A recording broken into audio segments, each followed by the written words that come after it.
There we go. Perfect.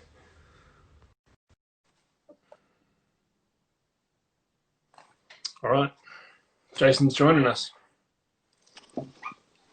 Hey, mate, how you going? Joel, good. How are you, my friend? I'm doing great. Thank you so much for doing this today. My pleasure. Can you hear me okay? Yes, I can hear you great. Excellent, excellent. What Oh, have you been thanks for doing having with me. yourself? Yeah, absolutely. Just like anybody else, right? Trying to work from home, trying to balance school for a 7-year-old, a 6-year-old, and a 4-year-old. Um, it's tough for a lot of folks out there. And then Yeah, again, I'm fortunate that I'm working. I mean, that's tough another thing. I'm tough so times. blessed. Tough Yes, times for everybody. 100%. I'm lucky. My wife's working from home, so Good. um, yeah, I'm very lucky. But I got a lot of questions to ask you, man, and you're the man Sure. to answer them. So I hope um, so. yeah, the first one I was going to ask you is so how did you get into your role with Wheelchair Tennis USTA, and what is your role Yeah. there? Well, my role to start, I'm the national manager and head coach for Team USA, wheelchair, the Paralympic side. So the professional side of, Yep. of wheelchair tennis. And I'll keep the story short because I could go on for a while. I'm older than you, so I've got some years. I started, I would say, officially with the USTA in 1998. That was the very Oh first wow. year that the USTA took over the NGB job from the National Foundation from Wheelchair Tennis, the very first organizing body that was started by Brad Parks and a crew of athletes back in the late 70s and early 80s. Yep. And it had gotten to the point where the USTA kind of needed to step in and take over. It just had grown administratively. So 98 was the first year they were looking for national coaches. And Okay. I'd been involved for a few years before that. And so I put my name in the hat, and I got a job as a wheelchair national coach for the USTA right out of the gate. Awesome. So since '98 to this day, I've been with the national team, and 4 Paralympic games, hopefully a 5th if Tokyo actually happens next year. Yeah, hopefully it Uh, does. Yeah. yeah, that's a big deal. That's a lot of money at stake, and a lot of I always think about the Olympians and Paralympians Yeah.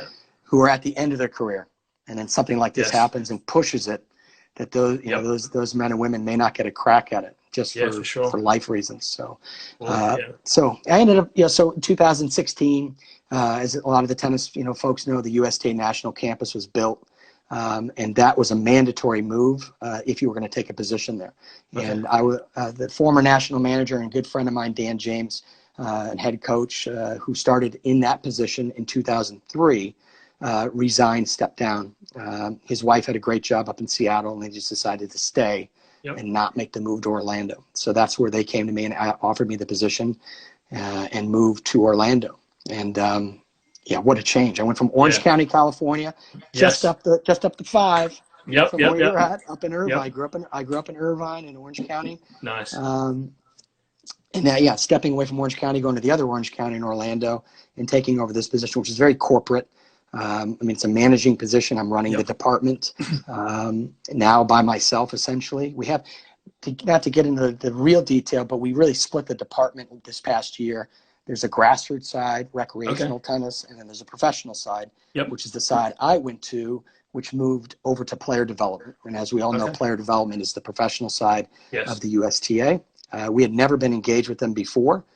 So now we have our own department, our own budget, Excellent. and it's historical in the sense that we're being recognized. Not that we weren't recognized as professional, but we Yep. were under community tennis, which was the biggest Yeah. department.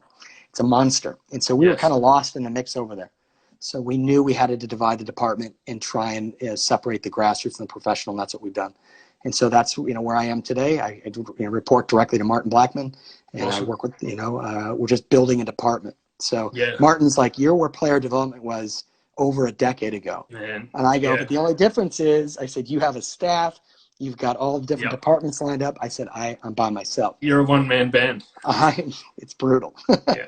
but it's a great I. challenge, and Yeah. integrating is going to be the next part of my life here, is integrating into everything PD. So that's the goal. Yes. Yeah. Yeah. Good luck to you with that, man. That's awesome. Thank you. I grew up at Melbourne Park, training in Melbourne Park at the Ah, National Tennis Centre there. you've So seen it. I got to see quite little bit of wheelchair tennis growing up. I got to watch Yep. David Hall and One of my Daniela good De friends, Toro, Danny and DeToro, good friends of mine. Yeah. it was actually amazing how well these guys hit the ball Hmm. and how they move. for people that don't understand the rules, can you just quickly give a quick breakdown of the rules? Yeah, sure. There's one rule change, and that sounds really simple, right? It's two bounces. The players are allotted two bounces. They can take it on one, take it out of the air, take it on two, and that was formulated back in the late '70s, early '80s by Brad Parks and Dave Kiley, the guys who really helped start Jeff Minnebraker. These guys were the historical first, and they realized, the chairs back then were heavy and slow. Yep. They didn't have the camber like you probably saw Yes. David and Danny's Yep. chairs, the athletic Yep. chairs that are so mobile. Those really didn't exist at that time. So here they are in borderline, not a hospital chair, but an everyday chair that had their wheels were straight up and down. So not very agile. Yeah. And they just realized they couldn't get to everything on one bounce. It was just too fast. So they dabbled with the second bounce and it stuck. And I think another thing that was really smart on their end was, I think, in adaptive sports, you're thinking, how do we adapt? How do we integrate back in with the able-bodied side in some capacity, at least on the grassroots recreational side? And I think that was the thought, was like, how do I re-engage with my family? Tennis is a great option, but do I need to adapt the court? Do I need to shorten the rackets? Do I need to play with a different ball? Do I need to lower the net? What do I need to do to make wheelchair tennis work? And they said, none of that. Two bounces. Yep. Because if you go too far in adaptation, you'll never integrate again. Yes. Right? So they were very smart that way. But that's it. That's the only rules are the same. Scoring's the same. Rackets, balls, court, dimensions, everything's the same. So with two bounces being the only change, how does that affect strategy? I know this is a huge topic, but how does that affect strategy for a wheelchair player? It's when you use the two bounce. That's really the key. When is it appropriate to use two? And it's generally, I'm not going to say in defense, but it's to buy time. That's why it was originated, and that's why it's still used today. We find that more players, because of the athleticism of the players now, the athleticism of the chairs, their speed is so much greater now that you find that most of the players are trying to take the ball in one bounce as much as possible. Okay. But what you find tactically is if you decide to take things on one bounce, a lot of the times you'll find yourselves in a pretty difficult part of the court, maybe in front of the baseline. And that in a wheelchair is tricky because you can't move laterally and you can't jump. So if I have to make kind of an evasive move in a chair, it's very difficult. So that second bounce is typically used if I'm in a position where I'm moving away from the baseline, heading towards the back fence, and I need to buy time. And that second bounce, I'll typically throw the ball up Defensive to lob. buy recovery. And that's pretty much how it's used now. It won't be used in an offensive manner typically, unless there's a high ball that bounces, say, at the service line, bounces a second time, allows the player to get set, and then they can hit an aggressive ball. But typically it's used to buy time. Yeah, that's really good. That's interesting. What about doubles? Now, how does strategy affect the doubles court?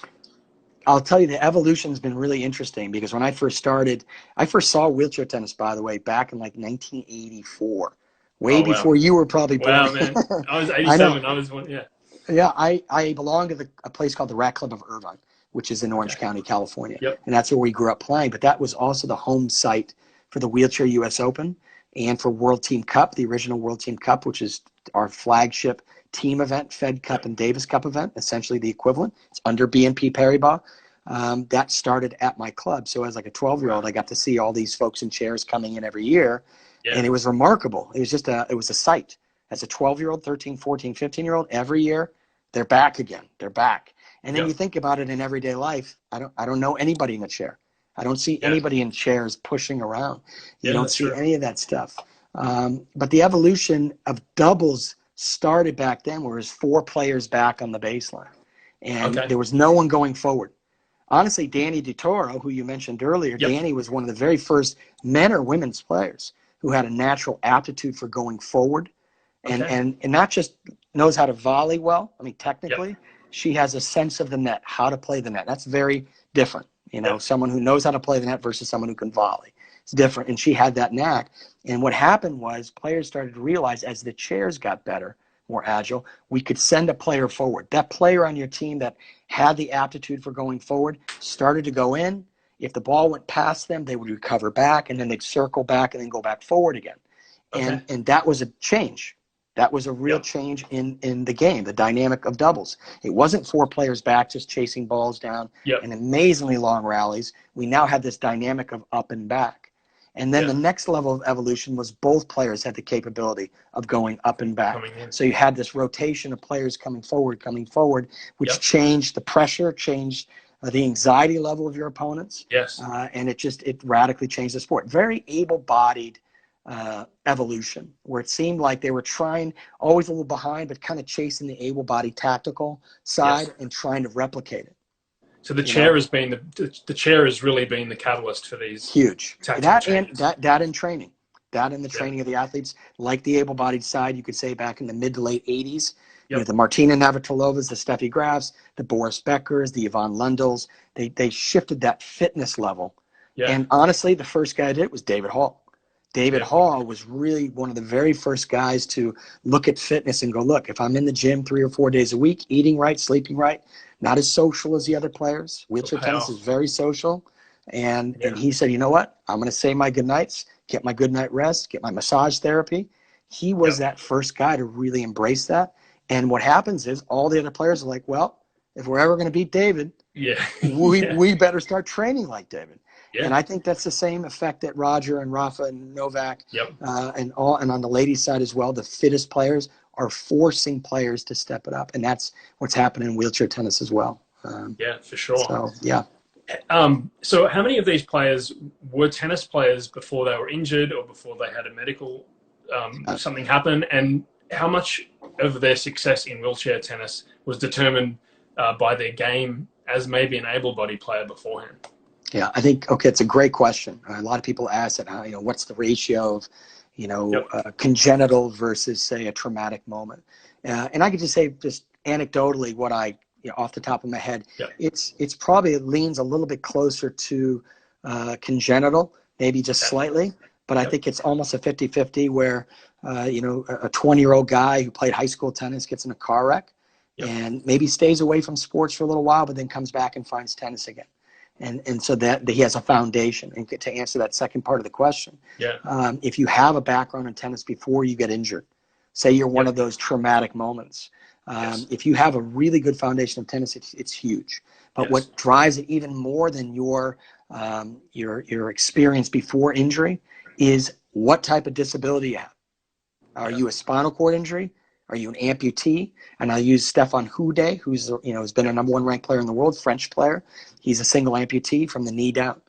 He's essentially be like me jumping in a chair. It's like this disability is very minimal. Very different. Correct. But he qualifies to play, and that's classification, which is a whole nother discussion. But because he not only was a top tier junior in France growing up, but he also has a great disability for tennis. Very little loss of function. So you combine the two. You've got a world-class player very quickly. But if you had a great tennis background, but you get injured to where you say you're a T6 level paraplegic, where you've lost all your abdominal use, all your lower back, all your ability to leverage in the chair with your body, you lose that. You're a radically different player. And you're in a different classification then? Great question. Yeah, men I believe women, it's quad, right? Well, that would be a cervical level injury or some sort of deficit in your upper body. That's a different type of situation. The men and women's division specifically, they call it the para division, but it's really men's and women's open division. Excuse me. And that's open to anybody. However, you have to have a physical impairment in your lower extremity. That's mandatory, and it's got to be permanent or degenerative to the point where it's in such a state now you qualify. And there's classifiers around the world that you have.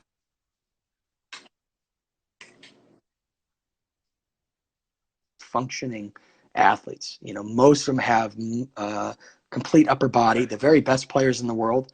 David Hall would be an example. He's a double amputee. He has no spinal cord injury. There's no loss of anything neurological. Where you go to the quad division, which is really the other division, the quad open division, where Dylan Alcott is the #1 player in the world, Australian kid. David Wagner, historical player, lives in San Diego actually, in Chula Vista. Two radically different situations, but their classification is way more stringent because you have to have an upper body impairment, unlike the men and women, which is just lower body. And that could be cerebral palsy, that could be a stroke, that could be multiple C6, C7 level cervical injury, which affects hand function. So someone like David has to act, David Wagner has to tape the racket to his hand because he doesn't have the hand strength. But someone like Dylan has other situation, different situation, which was not congenital. It was a tumor removal when he was like 1.5 years old, and that affected things. But later on, he had another injury that affected his hamstring. Hence why he's qualified in. And so quad's very complicated, very controversial. Yeah, I can imagine that to get qualified must be it must be very controversial. It's the gray area that drives people crazy. And another thing is they don't really show the classification rating you've been given. So it's an unknown. Like you got it. So when you go up against somebody that you're going to play against, you don't know what their classification, or you don't know what their disability really is. You don't, and you can see their function just by the way they eat their lunch, the way they go pick up their bag off the ground. I mean, how they get into their cars. You look very closely at. They say they can't do this, but then they can do this. It's like so that gray area. And again, I think once you added prize money, world ranking points, World Team Cup, Grand Slam events, which is all in wheelchair tennis now, the year-end Masters Championships, that changed the quad division. We had a lot of guys who were borderline trying to get in, and it's just the nature of all parasport. With classification, it's the same. We're not alone in that complicated manner. All sports with classification deal with that, so we're not unique that way. Do you think that obviously the more prize money that gets involved, the more these classifications will be more stringent? Yes, and I know the ITF right now is working on that, trying to make it again. You want fair and you want just. You want those divisions to be very clean. Because a lot of players, they look at function as like doping. They look at it the same way and go, you know what? The guy's not being forthright in classification. These are just arguments that players are making. I'm not saying this is a USTA. This is just the way. It's all what you hear. And again, I've been around it 25 years. And I've seen everything. And you can see where, wow, that guy's in, that guy's not in. It's difficult. But then they'll say, look, you weren't in there on the classification. They tested this, and this. And he shows deficit, he's in or she's in. And that's just the way it is. So it's not like the players are maybe doing anything wrong. They're going, I classed in. It's not my fault they're letting me in. I'm going to play. And I'm going to play. These are the rules. I'm playing by the rules. That's correct. So, that's something I've never really thought about before. So I wanted to talk a little bit about the serve in wheelchair tennis. How important is the serve and what type of serve dominates? Serve is traditional for the most part, I would say, on the men and women's side. The way you teach it is very traditional. What you have to take into account, if I'm teaching someone who's an amputee, who has full trunk, full balance, versus someone who, say, is a middle-level paraplegic who has balance issues because they don't have any core strength, and they've got to use, say, maybe a belt around the backrest to keep them stable. Those technically what you do with your arm is going to be very, very similar. But someone who's a paraplegic might have to toss with their left arm and then immediately reach down and grab the wheel, if that makes sense, to be stable when they hit. So their left hand is grabbing the wheel while they're reaching up as high as they can to strike. That is a technical thing that coaches need to kind of understand why they do that. But if I have an amputee who has perfect balance, very, very traditional teaching of the serve. And the quads can be radically different depending upon their disability. We have a gentleman in a power chair who tosses the ball off of his foot because he just doesn't have the ability to.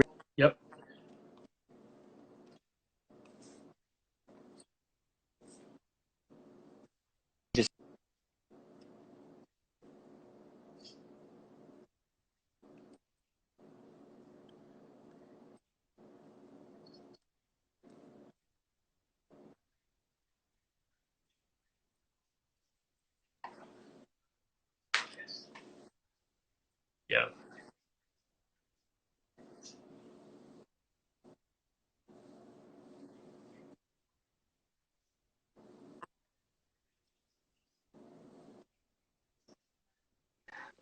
shoot, sorry for the bad connection. I keep seeing the. Can you hear me okay? Yeah, it's breaking up a little bit. That's better I'll now. try and. Okay, good.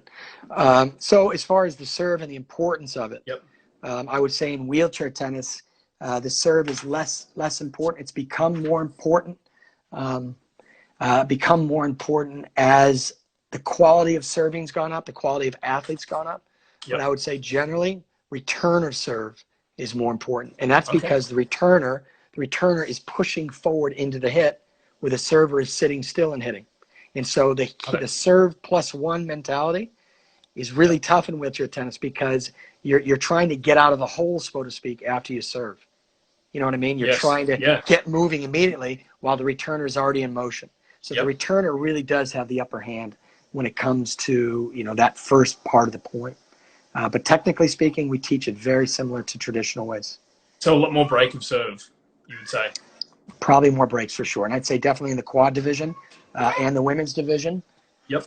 But I would say in the men's division, guys are holding serve a little bit more often. Okay. But it's definitely interesting. Definitely the returner has the advantage. There's no question. Yeah. So I wanted to talk about Esther Vergier.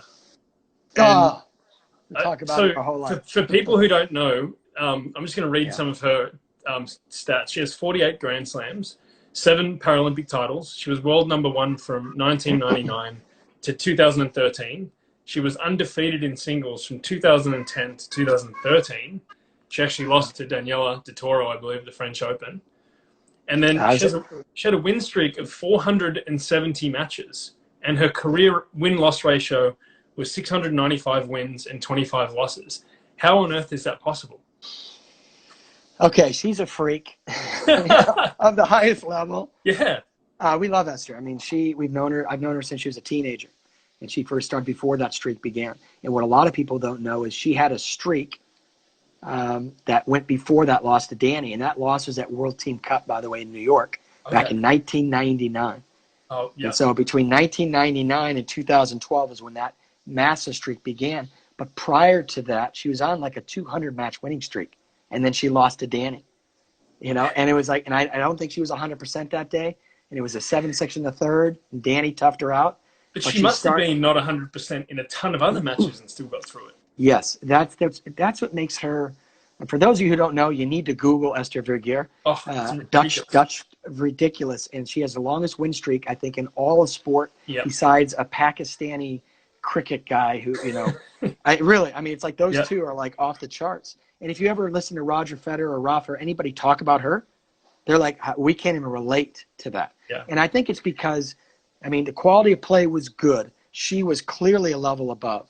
But what makes her streak so unbelievable is she was never sick enough to have to withdraw from the event. She was never injured to the point where she had to withdraw. She played through an injury. And her chair, which happens a lot with wheelchair athletes when they travel, never broke. She never had a break in her frame or something that, you know what, I just can't continue. Yeah. Oh, the streak's broken. Yep. Never. And so you see someone like that. The greatest piece about Esther is, yes, amazing player, but an even better person, and she wanted to help children with disability back in the Netherlands. And she began that process of transitioning out of the sport probably about 3 years before her last Paralympic Games in London. She established a foundation. She had support from Mercedes-Benz and Ernst & Young, her 2 major sponsors. She knew she was transitioning out after London, but she needed to get started. And that's something a lot of athletes, both on the able-bodied side and the Paralympic side, struggle with. How am I going to get out? What am I going to do afterwards? That was never a question for her. And she surrounded herself with really good people, and she knew what her purpose was post-tennis. And to this day, she's running her foundation. It's become global. She's been chosen as the chef de mission for the entire Paralympic contingent for the Netherlands, which is really the greatest honor for any Paralympian to get that position, to represent the entire Paralympic spectrum, not just tennis. And she's obviously going to be a first ballot Hall of Famer, but she's a 2-time Laureus Award winner. I mean, we will not come across anybody like her ever again in our lifetime.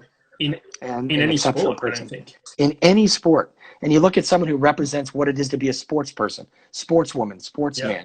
We look at Federer as how do you do better than a guy like him in every aspect, how he manages his time, his sponsors, who he chooses as his sponsors. Yeah. Very, very careful with who is in his circle. She's the exact same way.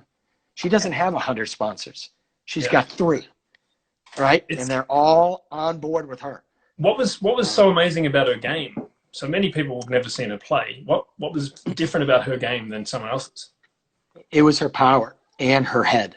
I mean, she was so tough mentally. She was a very strong, not a dainty woman. Not athletic, strong. Dutch. If you know Dutch people, Yeah. they're all Strong. tall. They're all Yeah, they're big. strong. Yeah. Yeah, big, strong people, big, strong athletes. And on top of that, she just had the mental strength that was just, she carried herself with such confidence on and off the court. And I think that, the women on the tour just realized we're all playing for second, and we Yeah. know it. And if you look at the scores historically, she's had a few, close matches. The one that really, to me, put her at a different level for me was in Beijing in the gold medal match in 2008. She was in the gold medal match, the streak's on the line. She'd won the gold in Sydney, won the gold in Athens, going for 3 in Beijing, all the pressure of the world on her, right? And she wasn't 100%. She was good, but I think she was a little under the weather. But she was playing a compatriot in Corey Homan, who was another big, strong, hard, flat hitter, and pushed her to a match point in the third set in a tiebreak. And here's Corey serving. We're all in the players' lounge watching this. Yeah. And Corey played it perfectly. She hit a big first serve. Esther chipped the ball back in play. Corey attacked her, pushed her to the ad corner, ran her back on the approach to the deuce side. We're all going, it's over. Streak's over. No gold medal. Every one of us is going, oh my gosh, it's about to happen. Esther tracks down this ball to the deuce side and just absolutely rips a forehand cross-court winner. And we're like, the whole place erupted. And you saw Corey go, that's my chance. Anyway, she lost the next 2 points, match over. Gold medal to Esther. And you're like, clutch. It's clutch. It was mythological. We couldn't believe it. But that's who she was. Yeah. And then she cruised the next 4 years, won the gold in London, and retired. So, exceptional person. Yeah, exceptional person, no doubt. I heard about her quite a long time ago, and I always wanted to ask about that. But amazing. So my next question is, what advice have you got for young wheelchair athletes who are trying to get into the sport or who are in the sport and have aspirations to go pro? Sure. Yeah, I mean, the pro side is now actually a reality. I would say 20 years ago, it's like, well, there's no money. There's a little bit of money, but not so much. Now, with the Grand Slams, there's kind of that carrot out there and the year-end Masters. I mean, if you win 3 of the 4 Grand Slams, you're making over $100,000 a year now as a wheelchair tennis player. That's not including your sponsorships, not including any engagements, speaking engagements that you do. So the opportunity to be a professional is really there. So you tell young people, I would say like almost any able-bodied kid, first of all, multi-sporting it. And I know that sounds like this cliche new thing. We all multi-sported it 25 years ago. It's not a new thing, right? No. So I would highly recommend wheelchair basketball. I would highly recommend even road racing, anything that forces you to push really hard to build your athletic foundation is going to benefit your tennis immensely, especially basketball, because of the dynamic nature of basketball. Yeah. Offense, defense, getting back, defending and having to be explosive, all hugely beneficial in wheelchair tennis. So I would recommend that, depends upon when you're in a chair, even as young as 6, 7, 8 years old, get on a basketball team, play some tennis with your family, just, find a coach, which we can help with. At the USTA, we can direct you to local programming anywhere in the country. We have that sort of network that we can help you with. And to, again, try not to take it too seriously early. I think it's a huge mistake when kids jump in and then parents jump in and, hey, this is what we're going to do. We want you to play at Wimbledon one day. It's like that all happens organically, right? I mean, if a kid makes the turn at 15, 16, 17, that's because of them.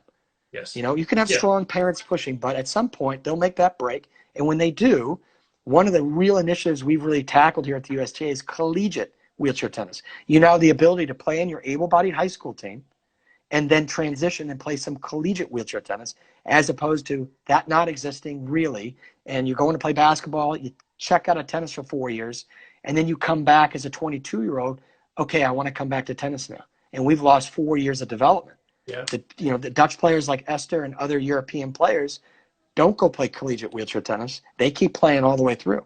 And we in America have had a stopgap there where players would leave, go to school, and then come back. And it's like we've lost developmental years. So for kids, I think that the bloodline now, the pathway is very, very clean, all the way from grassroots entry point to Paralympic. And again, the fact that we're in player development, that's another carrot. You want to come train with us? You want to join the national team? You got to be putting the work in. And so in what capacity? Other sports, again, playing on your own, getting some lessons, we can help. Yeah.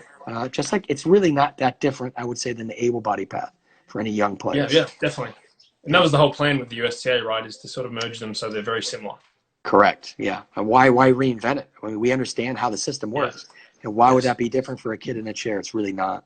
Yeah. Not at So all. Yeah. so Lake Nona is the hot spot then for wheelchair tennis as well as able body tennis. I wouldn't say it's a hot spot. I mean, I would say, Orlando's an interesting place for tennis. If you look at the campus as an entirety, tennis has been reinvigorated here because of the campus. There's no question. The campus is a remarkable place. It's a remarkable place. But for us in wheelchair tennis, what it's given us in player development is a home base. So now I have the ability to bring players in, train next to Madison Keys and Bjorn Frantangelo and Francis when he's in town. And now there's an integrative quality that has made our home base unlike anything we've ever had before. And I think that's what's going to change for us going forward professionally is now the athletes are wanting to come. And I have two full-time athletes here in Mackenzie Solden, who's a young, female athlete who is a Paralympian in two sports, both tennis and basketball, gold medalist in basketball.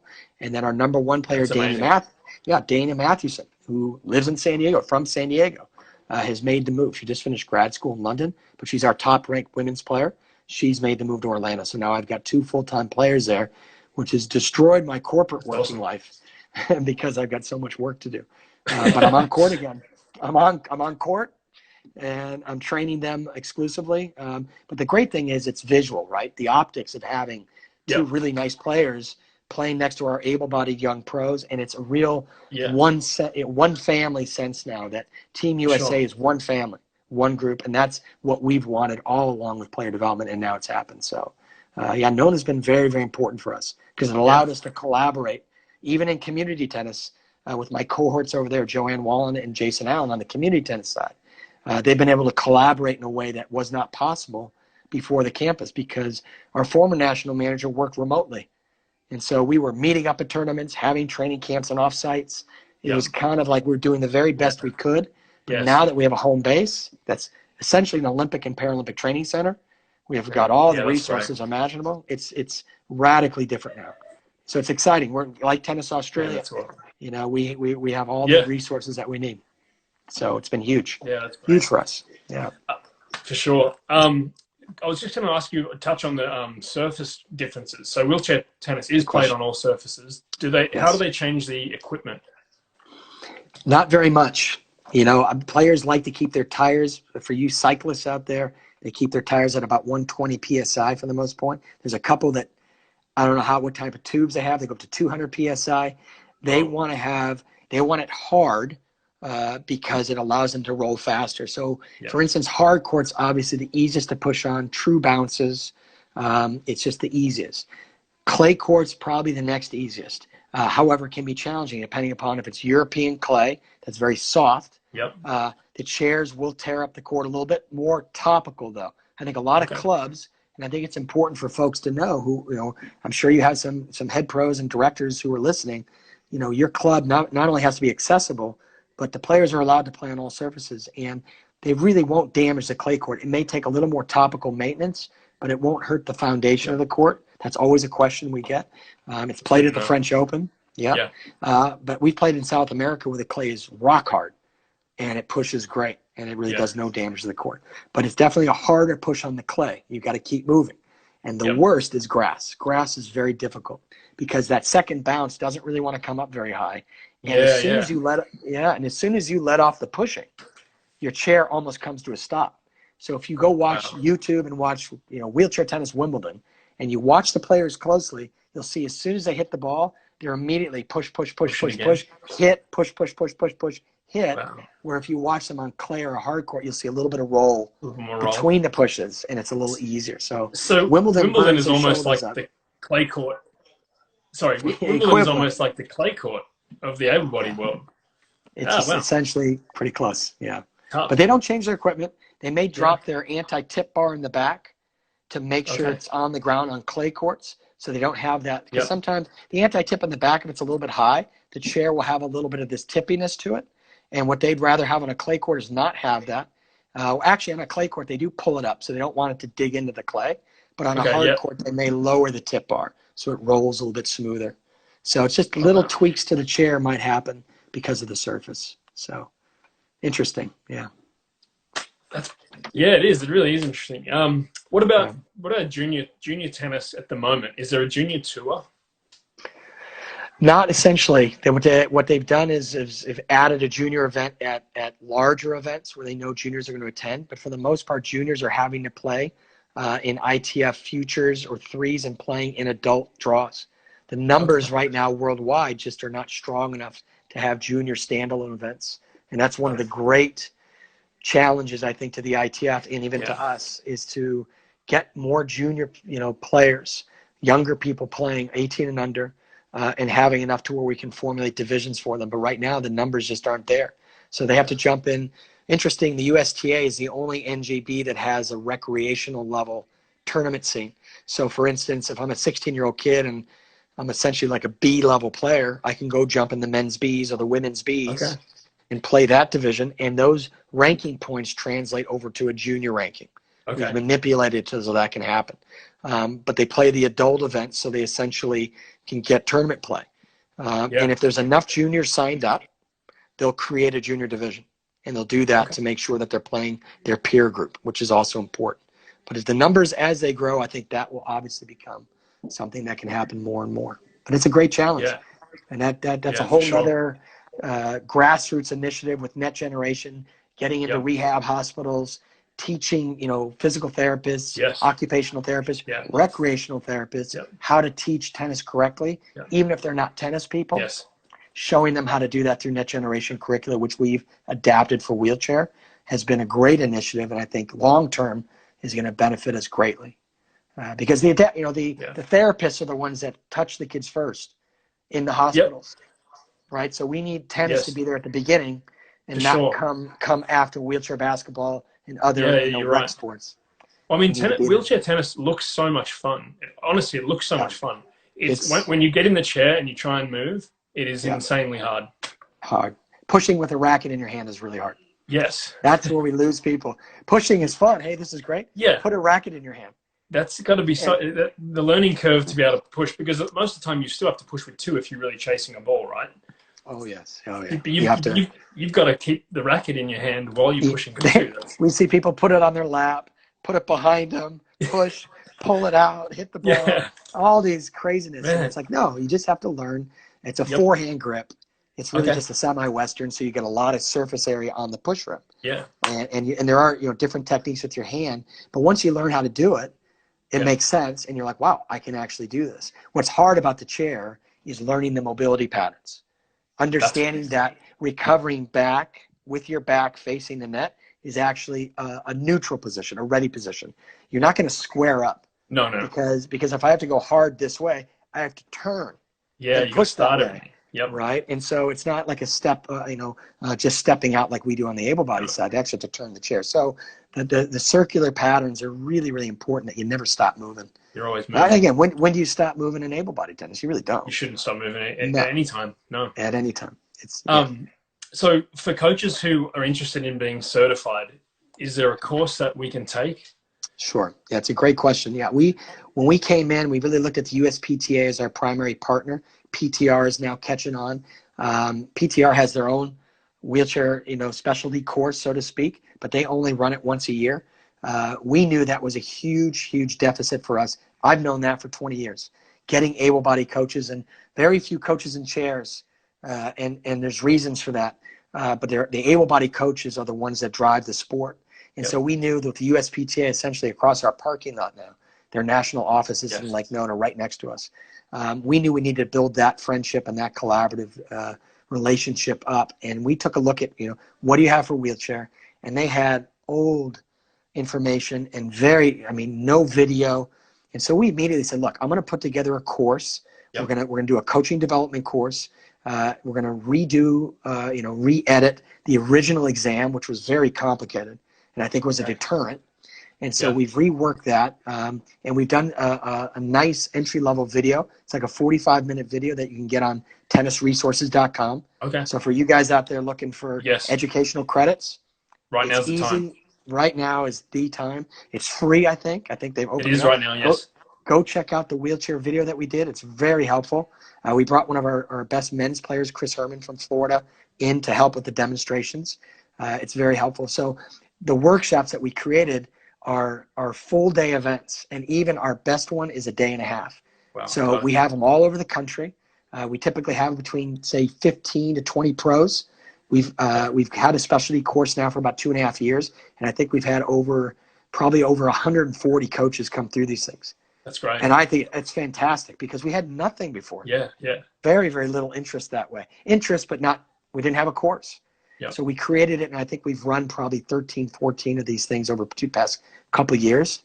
And what it does, it gives you a specialty course certification that you now, as a certified pro, we already know you know how to teach, but here are the specialty portions for wheelchair tennis that you can get. And we spend about 4 hours in the classroom and another 4.5 hours on court. You're in chairs, you're teaching, you're playing, you're learning about disability, all the different disabilities that come through wheelchair tennis. And you really do learn a ton in those courses. And we really love running them because we get tennis people, we get rec therapists, we get all these different dynamics coming together, all for the same reason. And I need to know more so I can teach it. And then from there, we have local programming that you can then send your athletes to those local programs. Or if you're a teaching pro, you learn how to start a program at your club. Because we always said, if you look at, I was a pro, head pro at a club for 20 years in Southern California, in Mission Viejo. And you always look at, the menu of what you offer at your club. And God, 99% don't have wheelchair tennis. 99% don't have adaptive tennis. 99% don't have military. And I look at those kind of offshoots, wheelchair, adaptive, and military, being tremendous opportunities, not only to bring new people into your club, but you change the culture of your club. You change the culture of your community, because you're the one club in your community. There are 6 clubs in the area, but you're the one that does wheelchair. You're the one that does adaptive. You're the one that attends to our veterans. And that changes everything about your club and what you're about. So I strongly, suggest to anybody out there listening to this, take a look at your menu and see, are these things we can add? And I'm talking an additional hour clinic a week. That's it. You're not looking at it doesn't. You're not going to restructure your whole club around it, but it's to be able to offer that is excellent. It's excellent, and you will stand out. You will stand out, and others will follow. For sure, so that's really important. Awesome, man. This is a great talk. Is there any information, any other information that you want to give us? Let us know about. I would just say, if you need to reach out, if this talk inspired you to go, you know what, I need to take a look at wheelchair tennis, you can easily reach out to me at Harnett, HARNETT.com, or excuse me, at USTA.com. And that you can send me a direct note, or to the other Jason on the grassroots side, Jason Allen, just jason.allen at USTA.com. He's the grassroots side. I'm the high performance side. Whatever questions you have, whether I need to learn more about a chair, I need to learn more about disability, we can help you with that. We're available. Even though we're very, very busy because we're just 2 guys, but we'll answer any questions you have. I think that's the best way to get information. And the ITF website. The ITF website is very good. I know it's been reworked, but I kind of like it. Some people are like, I hate the new website, but I like it. And you just go to ITF Wheelchair. It gives you the history. It gives you who the big players were historically, the great awards that we have. It tells you everything that you need to know about wheelchair tennis. So there's lots of info out there. YouTube, goodness sakes. You can YouTube wheelchair tennis. If you haven't seen wheelchair tennis, get it on YouTube. I will say this. Amazing sport. It's amazing. And I always say to people who are new, I always ask these at the workshops. I go, how many of you guys have heard of wheelchair tennis? And everybody's like, I've heard of it. That's why I'm here. I've heard of it. Number 2, have you ever seen it in person? And a lot of hands start to go down. And then the third one is, if you know someone in a chair, have you ever hit with them on a tennis court? And they're like, not even close. And then the fourth one, have you ever been in a chair yourself and tried to play? And if you can check those boxes, like you said, that the last part, being in a chair, I'm telling you, that is what flips it. Because you see it, you see disability, you see someone like David Hall, and you're going, oh my God, this guy's remarkable talents. And you see the professionalism, but you don't really know what it feels like. Then you jump in a chair and you're like, it's whole new appreciation. Stratospheric. And then you think about it, I'm doing that and I don't have a disability. I'm not even contending with that, right? So it's just the perspective changes with every layer that you pull away. And it really puts these athletes in a totally different.